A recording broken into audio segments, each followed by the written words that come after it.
The smart home console glowed in the darkness of my office at 2:30 in the morning. I'd been tracking patterns for weeks now. Late arrivals, missing car keys, hushed phone calls that stopped the moment I entered a room. My wife Mira thought she was clever, but 15 years in military intelligence and another decade installing security systems had taught me to notice details others missed. The dashboard camera I'd quietly installed in her BMW had finally delivered what I needed. 3 hours of footage from tonight's emergency client meeting that took place in the parking lot behind the Riverside Hotel. The audio was crystal clear. Hayes suspects nothing. Mira's voice came through the speakers with that cold precision she used in court. He's too busy playing with his little gadgets to notice I've been staying late 3 nights a week. The male voice responding belonged to Lucian Draper, the real estate developer whose name had been appearing on her calendar with suspicious frequency. What if he finds out? I've heard stories about military guys losing it when they discover affairs. Hayes? Mira laughed, and the sound cut through me like broken glass. He'll probably thank me for finally giving him an excuse to spend more time in that basement workshop. The man has no backbone. I paused the recording and stared at the console screen. 22 years of marriage, and this was how she really saw me.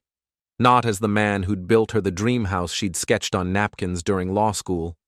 Not as the partner who'd supported her through the bar exam and the brutal first years at Morrison & Associates. Just some harmless fool tinkering with electronics while she conducted her real life elsewhere. The front door opened downstairs. I heard her heels clicking across the hardwood floor of the foyer, then the soft thud of her briefcase hitting the hall table.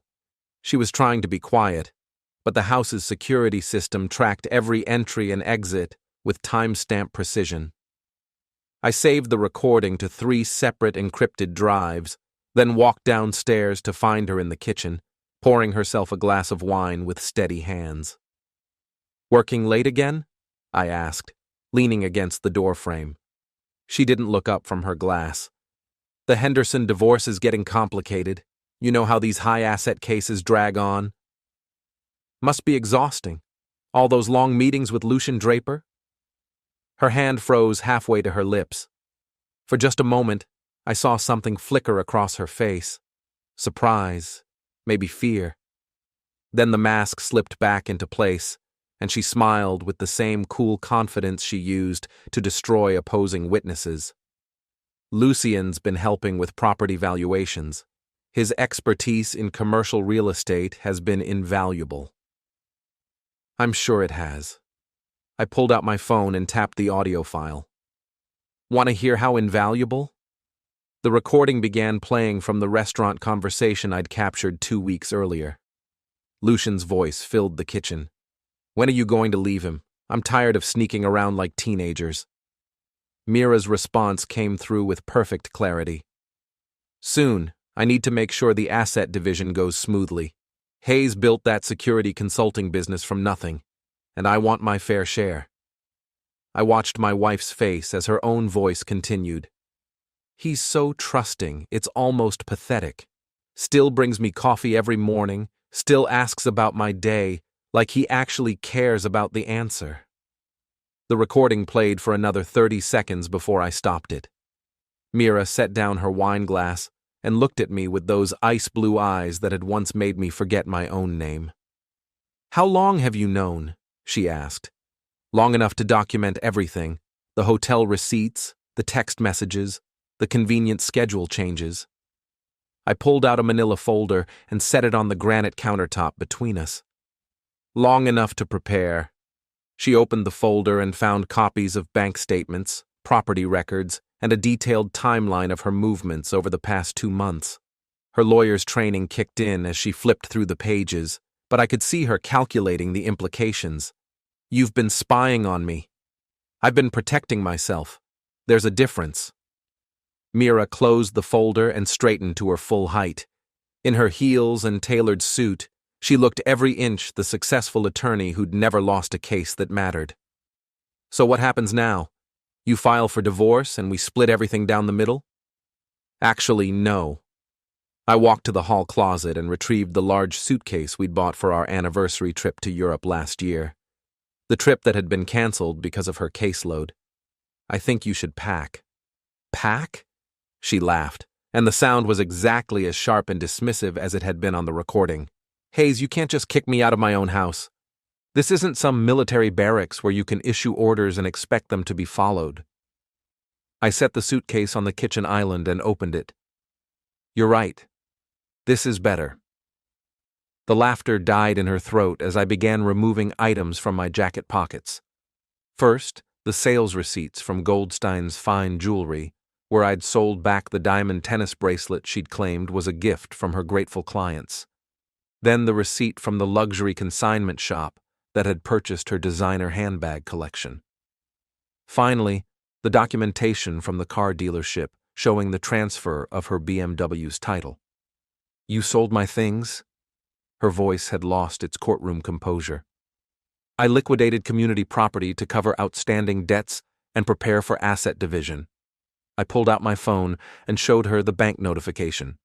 Your credit cards have been suspended pending resolution of marital finances. Your access to our joint accounts has been temporarily restricted. You can't do this. I have bills, obligations. You have exactly what you've contributed to this marriage over the past 6 months. I opened the laptop and showed her the spreadsheet I'd been maintaining. $0 in household expenses, $0 in mortgage payments, $0 in utilities or maintenance. Mira grabbed the laptop and scrolled through the detailed accounting.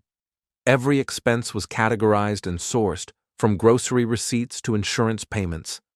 Her name appeared exactly nowhere in the contribution column. This is financial abuse, she said, but her voice lacked conviction. This is a prenuptial agreement enforcement action. I handed her the legal document we'd signed before our wedding, back when she was a struggling law student with massive debt, and I was a newly discharged sergeant with a growing security business. Section 12, subsection 4. In the event of adultery, the offending party forfeits claim to assets acquired during marriage through the non-offending party's income. She read the clause twice, her face growing paler with each word. I wrote this agreement. You did. Very thoroughly. I began placing her clothes in the suitcase, starting with the items that still had price tags attached. You were quite insistent about protecting individual assets and preventing fraudulent claims. Hayes, wait. We can work this out. Marriage counseling, mediation. I didn't want to hurt you, I said, folding her silk blouses with the same precision I'd learned in the military. I just didn't care. The words hit her like a physical blow. She stepped backward, her hand reaching for the counter to steady herself. That's not true. You're angry, but we can fix this. No, Mira, we can't. I closed the suitcase and set it by the door. You made your choice 3 months ago when you started this affair. I made mine tonight when I decided to stop pretending I didn't know. She pulled out her phone and started dialing. I'm calling my lawyer. Good idea. Tell him you'll need a new retainer agreement. Your legal expense account was closed this afternoon. The phone slipped from her fingers and clattered on the tile floor. I woke up at 5:30 to an empty house and the sound of rain against the bedroom windows. The silence felt different now, not peaceful, but hollow. 22 years of shared space, and all that remained were the indentations in the carpet where Mira's dresser had stood and the faint scent of her perfume lingering in the walk-in closet. My phone buzzed with a text from my old Army buddy Deke Morrison, who now ran a private investigation service downtown. Heard through the grapevine that you might need some professional consultation. Coffee at Murphy's at 8? Small towns had their disadvantages, but rapid information networks weren't one of them. I texted back my confirmation and headed downstairs to make coffee for 1 instead of 2. The kitchen looked exactly the same, but everything felt shifted somehow.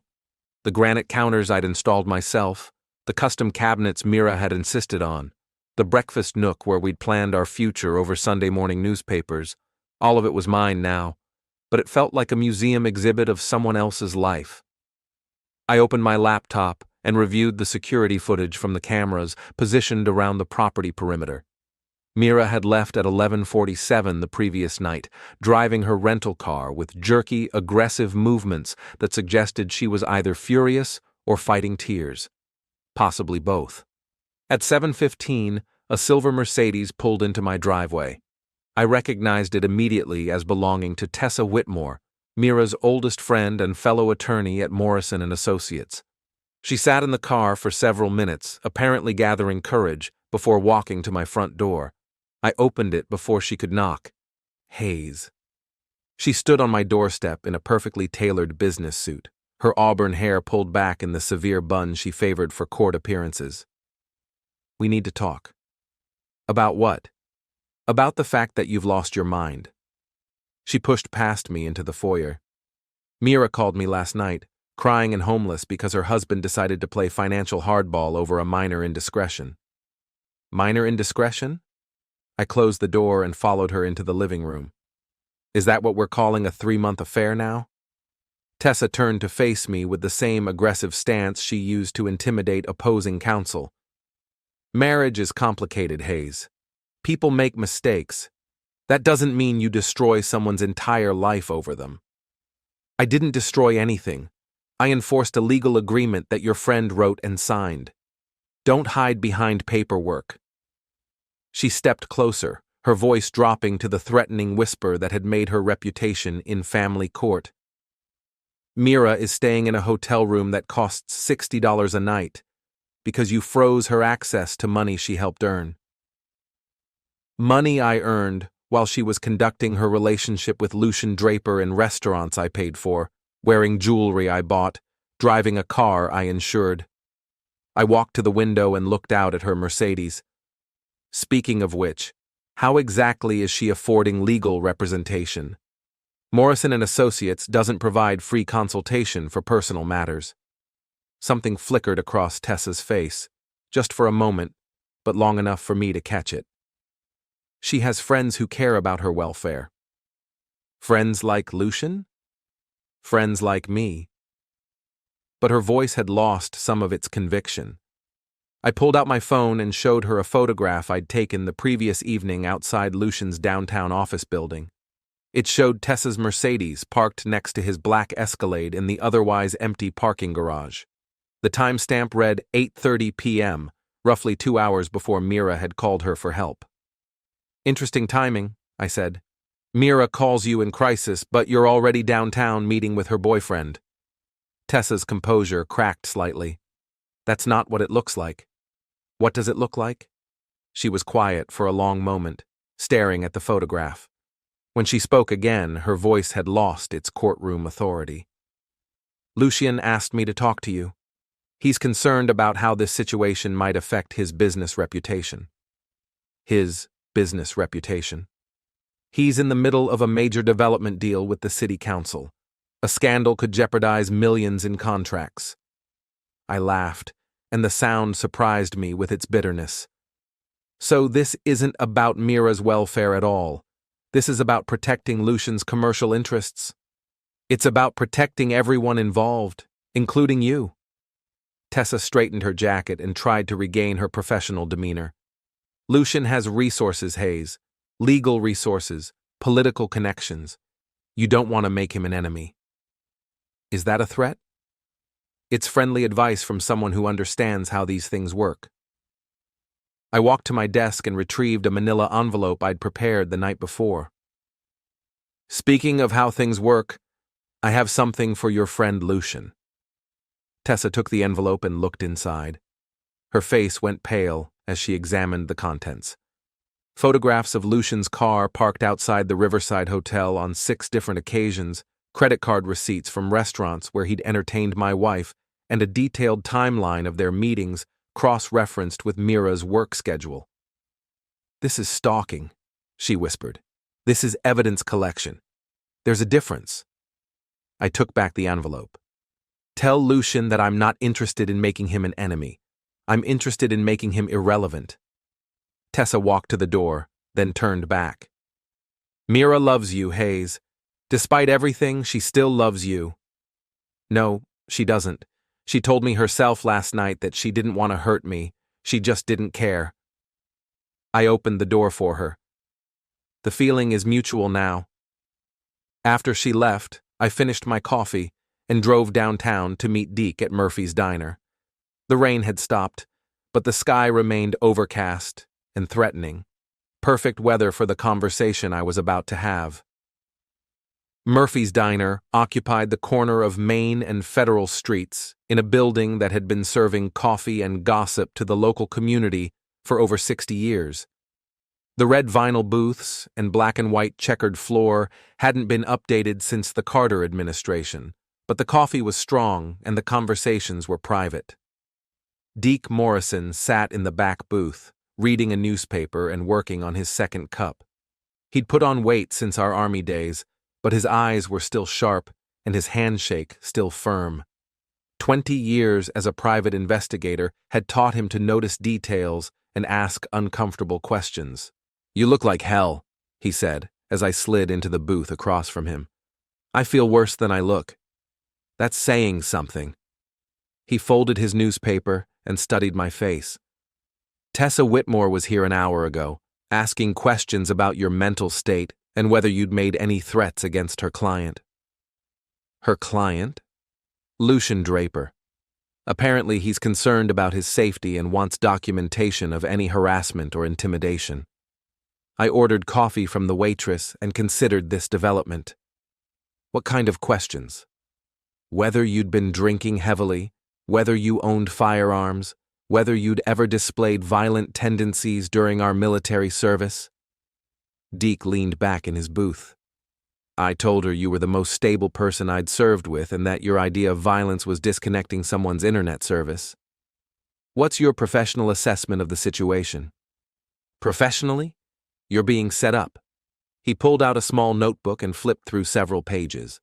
"Lucian Draper has a history of using intimidation tactics against business rivals. 3 lawsuits in the past 5 years, all settled out of court, all involving claims of harassment and threats. He's done this before. Different circumstances, same playbook. He creates a paper trail showing that he's the victim of aggressive behavior, then uses that documentation to pressure his opponents into backing down." Deke closed the notebook. "The fact that he's already involving lawyers suggests he's planning something bigger than just continuing his affair with your wife." "Such as?"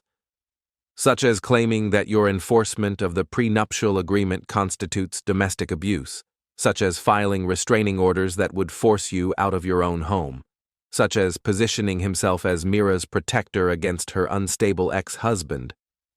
The coffee arrived and I took a long sip while processing this information. "What would you do?" "I'd document everything, anticipate his moves, and make sure I controlled the narrative." Deke leaned forward. "But I'd also be very careful about crossing any legal lines. Lucian has money and connections. You have a security business that depends on your reputation for stability and trustworthiness." "I'm not planning to do anything illegal." "Good. But legal and smart aren't always the same thing." He pulled out a business card and slid it across the table.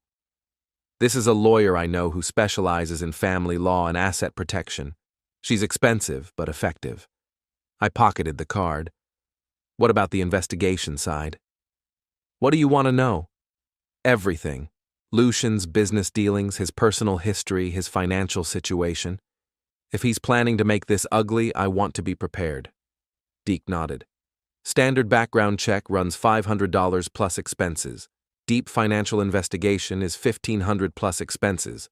Full lifestyle and associates profile is $3,000 plus expenses. Do all 3. This could get expensive quickly. I sold $20,000 worth of jewelry yesterday.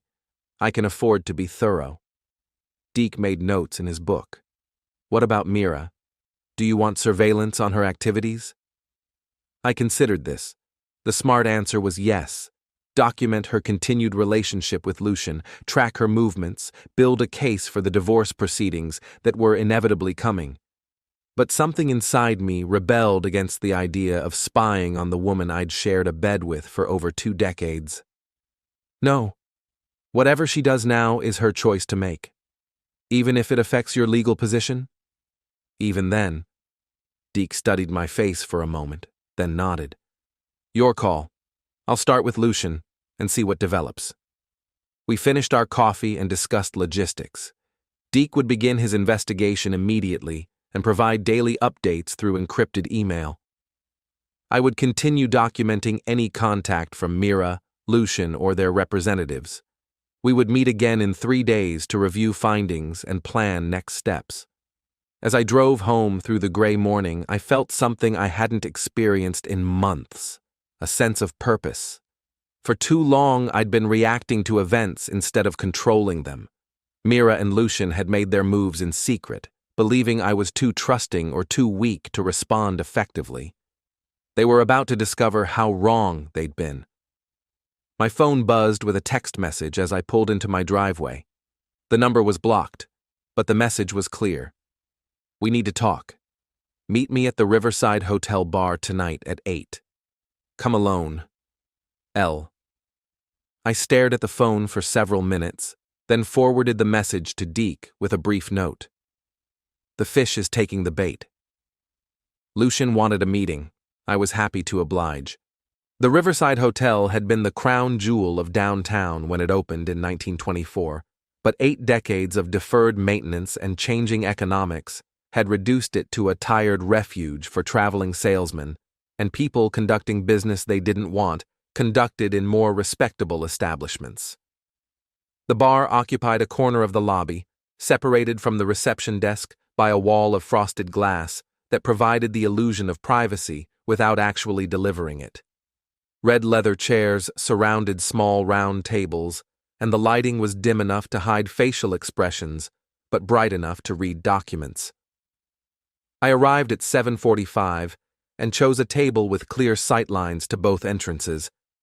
Lucian was already there, sitting with his back to the wall and nursing what looked like an expensive whiskey.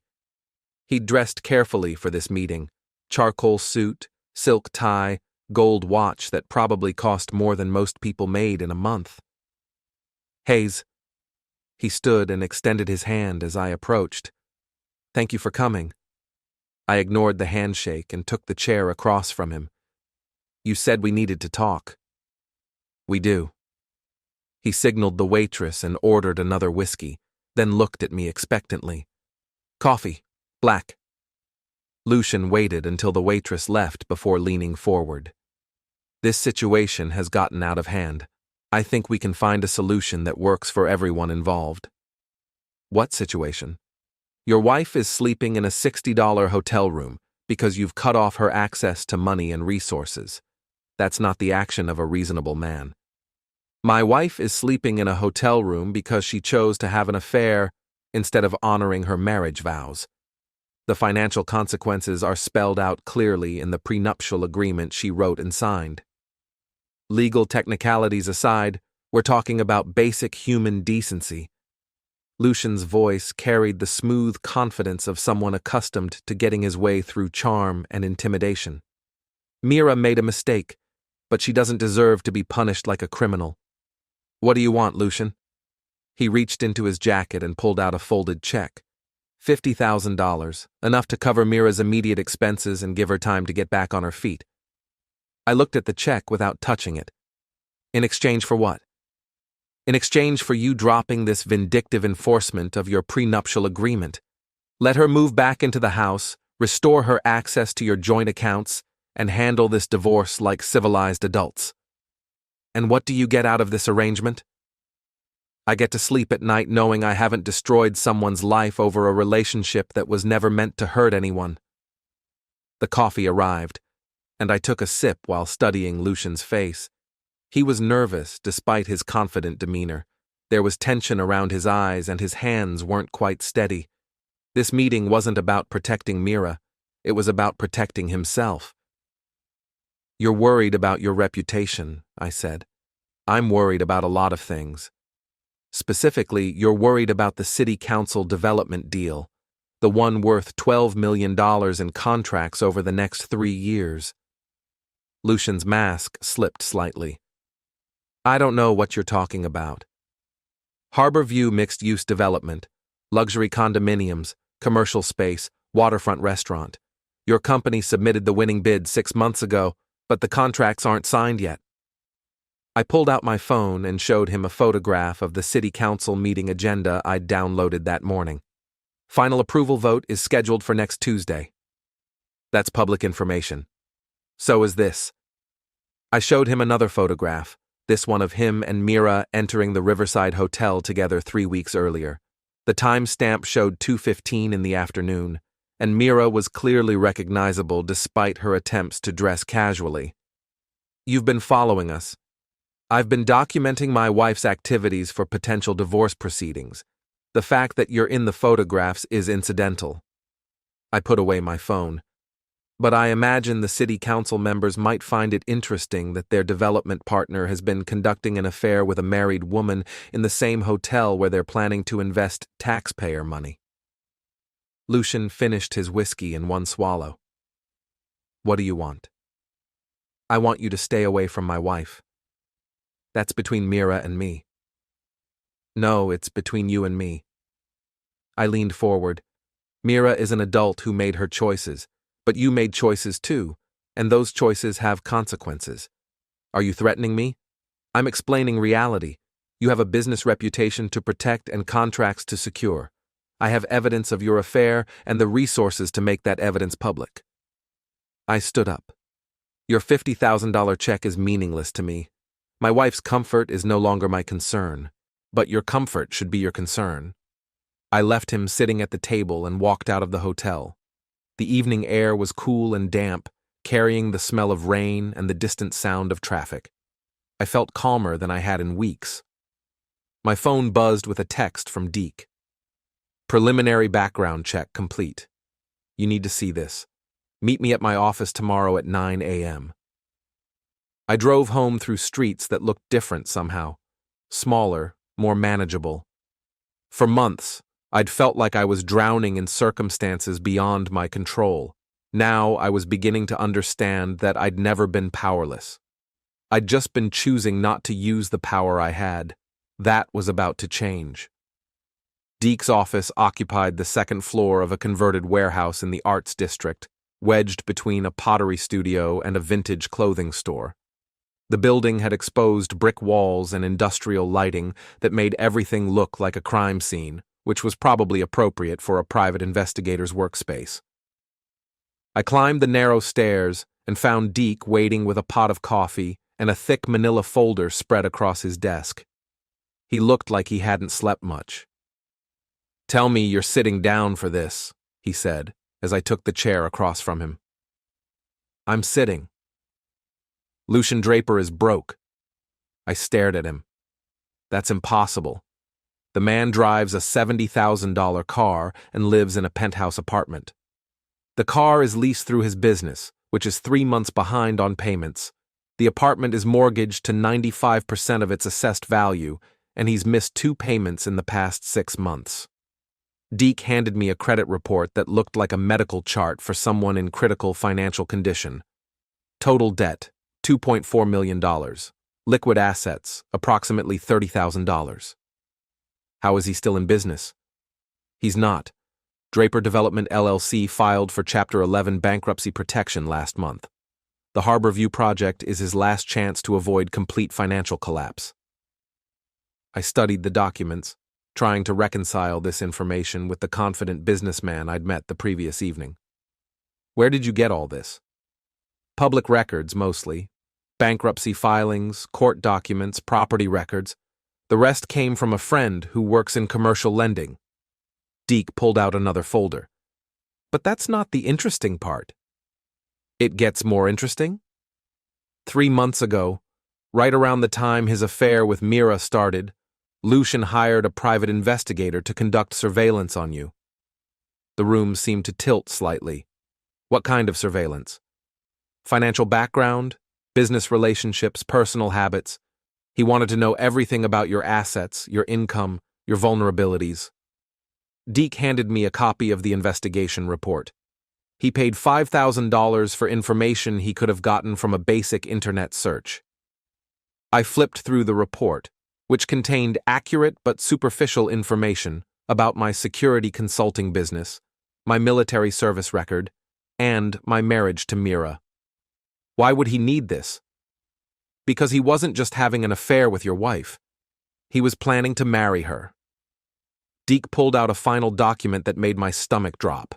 A marriage license application dated 2 weeks ago, filed under the names Lucian Draper and Mira Relin. The application listed Mira's status as divorced and included forged signatures from both parties. She was planning to divorce me and marry him immediately. More than that, she was planning to claim half of your assets in the divorce settlement, then use that money to bail out Lucian's failing business. Deke pointed to a handwritten note stapled to the application. They estimated your net worth at approximately $800,000. Half of that would be enough to save Draper Development and fund the Harbor View project. I set down the papers and walked to the window.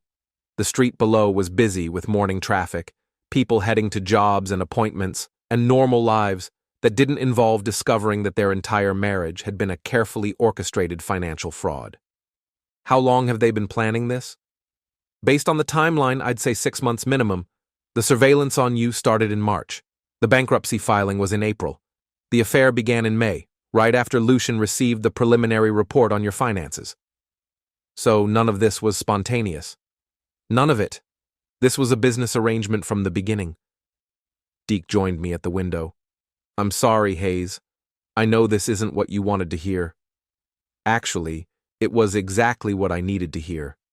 The guilt I'd been carrying about destroying my marriage evaporated, replaced by a cold clarity that felt like stepping out of fog into bright sunlight. Mira hadn't made a mistake or succumbed to temptation. She'd made a calculated decision to betray our marriage for money. What's your professional recommendation? Legally, take this information to a lawyer and file for divorce immediately. The forged marriage license application is fraud, which voids any claim she might have to your assets. Deke returned to his desk. Personally, I'd make sure everyone involved understands the consequences of trying to steal from you. What kind of consequences? The kind that don't require lawyers or court proceedings. The kind that make people reconsider their life choices.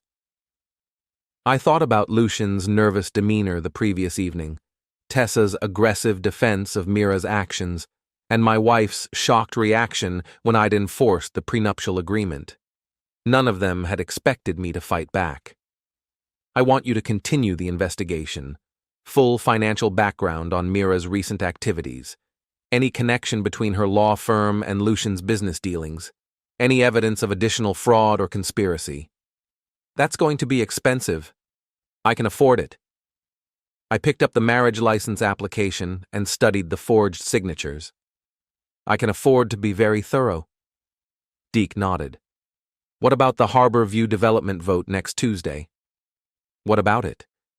The city council doesn't know that Draper Development is bankrupt. If they approve the contracts and Lucian can't fulfill his obligations, the city could lose millions in development fees and infrastructure investment. I smiled for the first time in days. That sounds like information the council members should have before they vote. It does, doesn't it? I left Deke's office with copies of all the documentation and a plan that was beginning to take shape in my mind. Mira and Lucian had spent months planning their betrayal in secret, believing I was too trusting to notice and too weak to respond. They were about to learn how wrong they'd been about both assumptions. The city council meeting was held in the basement conference room of the municipal building, a windowless space with fluorescent lighting and folding chairs that had been hosting local democracy since the Eisenhower administration.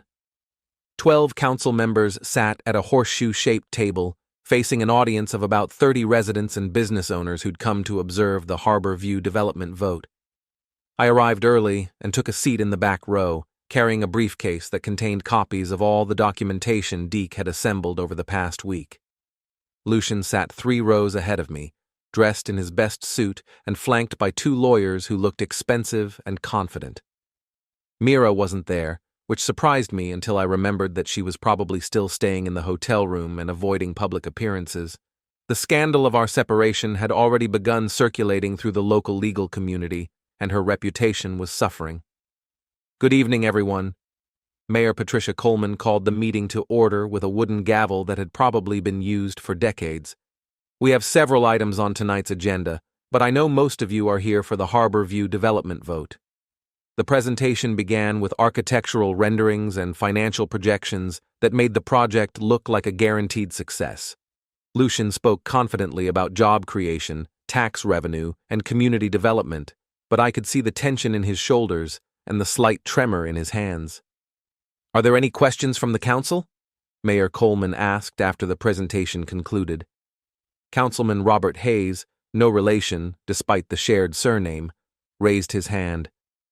"I'd like to know more about Draper Development's financial capacity to complete this project. We're talking about a $12 million investment over 3 years."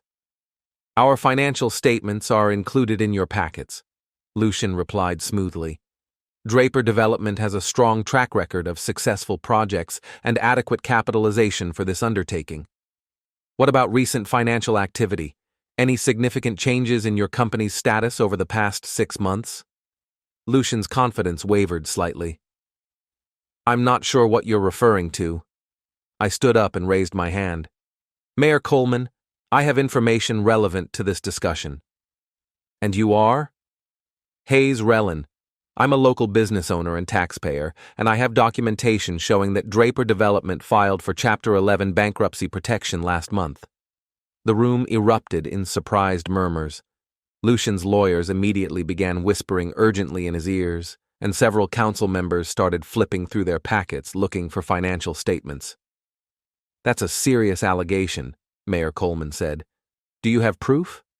I walked to the front of the room and handed her copies of the bankruptcy filing, the missed mortgage payments, and the credit reports Deke had assembled. "Everything is documented through public records and court filings." Lucian stood up, his face flushed with anger and embarrassment. "This is a personal attack by someone with a grudge against me. Those documents are taken out of context." "Which part is out of context?" I asked. "The bankruptcy filing? The $2.4 million in debt? Or the fact that you've missed payments on your office lease and company vehicles? You have no right to interfere with my business dealings.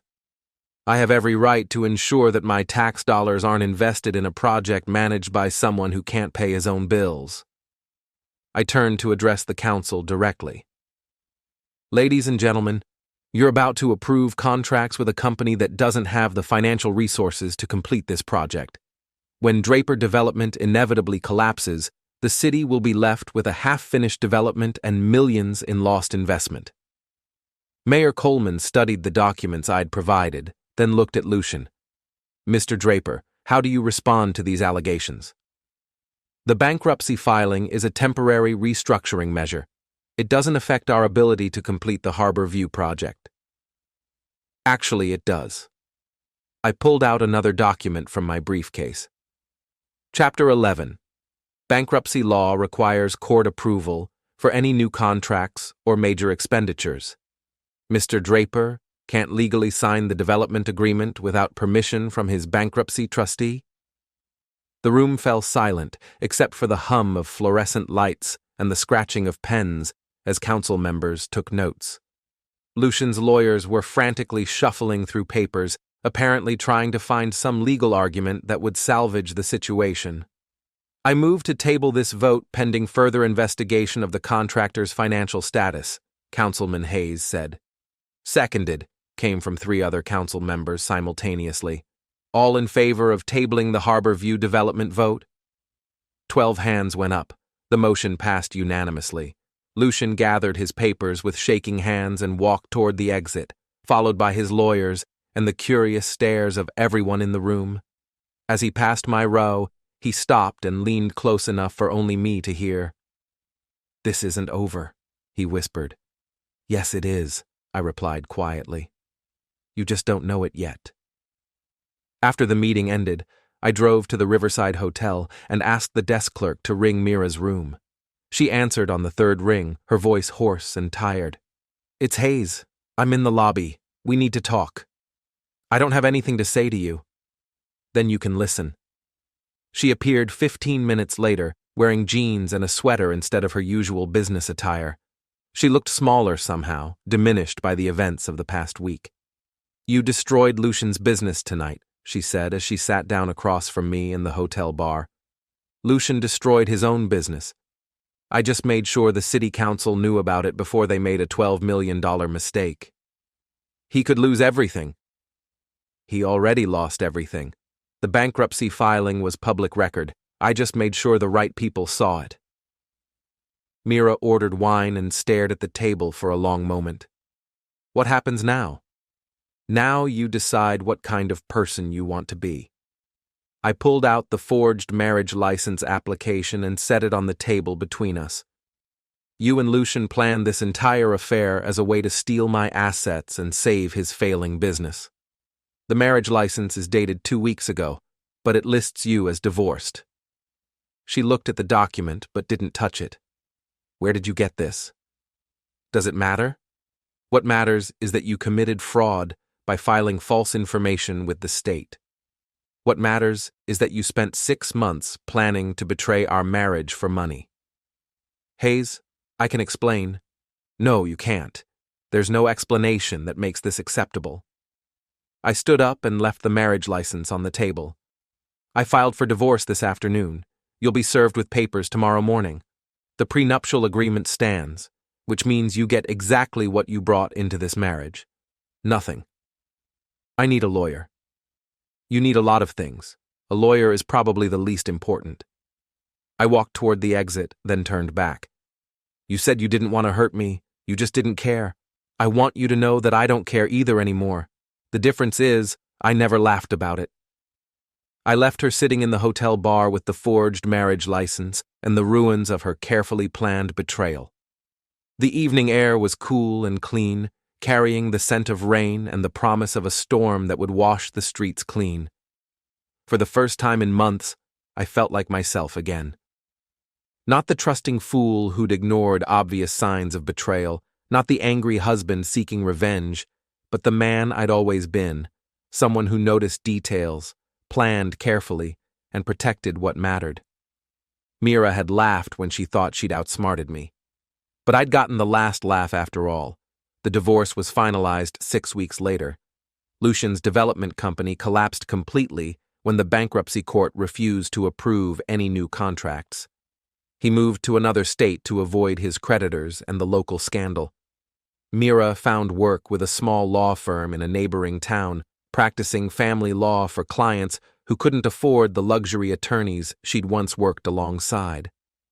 We never spoke again. I kept the house, the business, and the hard-earned wisdom that trust, once broken, can never be fully repaired. But sometimes, that's exactly the lesson you need to learn.